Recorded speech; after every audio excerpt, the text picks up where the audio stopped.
Hello mga kaguti, narito naman po tayo at ipapakita ko sa inyo ang aming bagong goat house.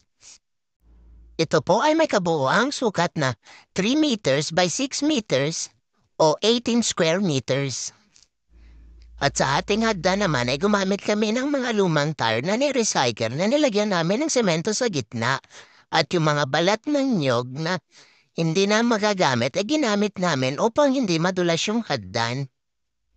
At yung mga kawayan naman ay mula ito sa nasirang goat house na ginawa namin dati. At yung flooring ay mga nyog. At yung mga balat ay ginamit na rin namin para hindi masayang.